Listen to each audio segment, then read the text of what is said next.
इस कहानी को रात में सुनना, अकेले हो तो और बेहतर। और अगर कोई आवाज सुनाई दे तो पीछे मत देखना। उस रात के बाद मैंने कभी अंधेरे पर भरोसा नहीं किया। गांव का नाम था कोल्डिया, एक ऐसा गांव जो मप में मुश्किल से मिलता है।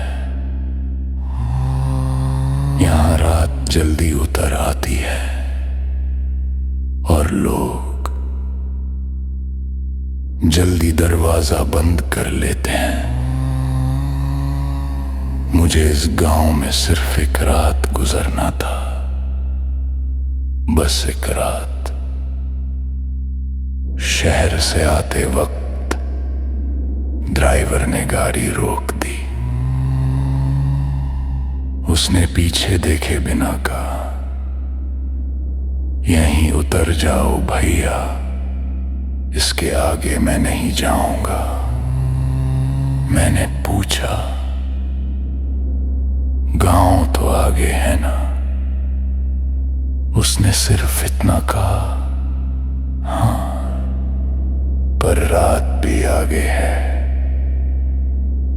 गाड़ी चली गई और मैं अकेला रह गया।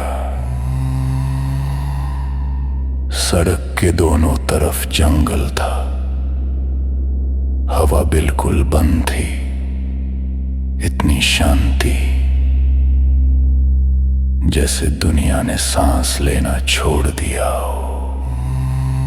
गांव पहुंचते ही मैंने महसूस किया कोई मुझे देख रहा है।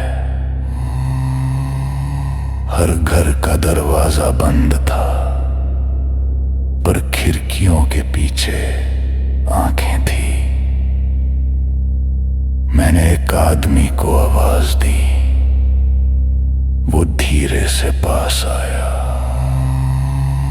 उसने पूछा, तुम रात को क्यों आए?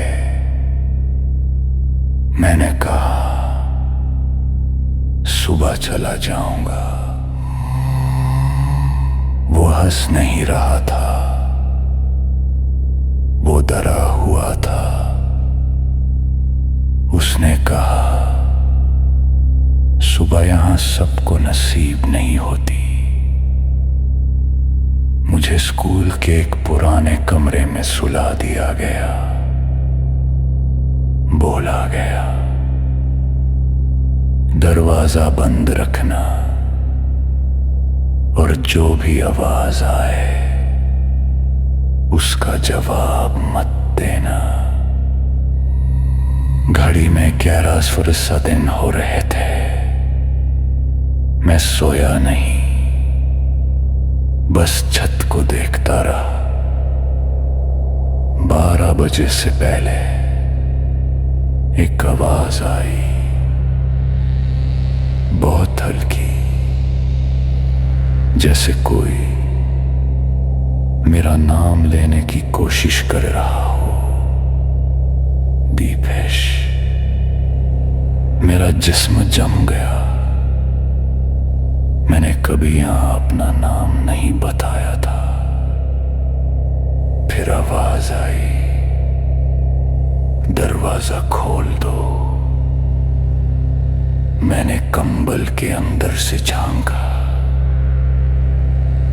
दरवाजा बंद था, पर दरवाजे के नीचे से पानी बह रहा था। काला पानी। उस पानी में जैसे किसी के पैरों के निशान थे। घड़ी में 12 बज गए। अचानक स्कूल के कमरे की बत्ती बुझ गई। अंधेरा, पूरा अंधेरा। फिर एक ठंडी सांस मेरे कान के पास महसूस हुई।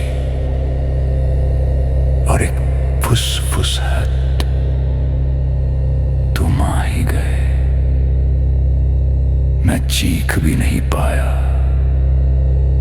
आवाज गले में अटक गई।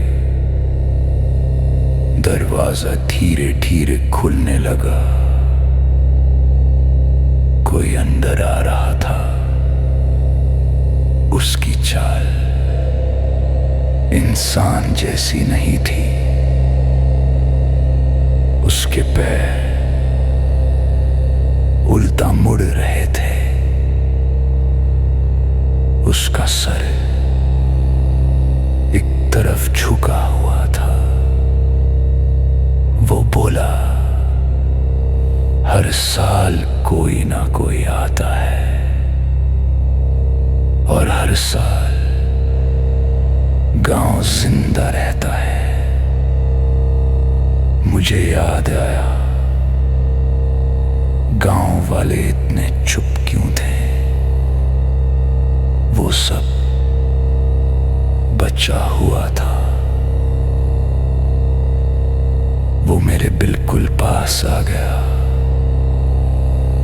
उसका चेहरा दिखा। आंखें नहीं थी, बस काले गड्ढे। और फिर सब कुछ घूम गया। सुबह जब आंख खुली, मैं सड़क के बीच पड़ा था। शहर की बस मेरे पास से गुजरी। लोग बोले, ये रात भर यहीं पड़ा था। पर मेरे हाथ पर एक निशान था। उंगलियों के निशान, जैसे किसी ने पकड़ के रखा हो। आज सालों बाद भी रात 12 बजे मेरे फोन पर अननोन नंबर से कॉल आता है। और जब मैं उठाता हूं, सिर्फ एक आवाज होती है, अब तुम्हारी बारी फिर आ रही है। उसका चेहरा दिखा। आंखें नहीं थी, बस काले गड्ढे। और फिर सब कुछ घूम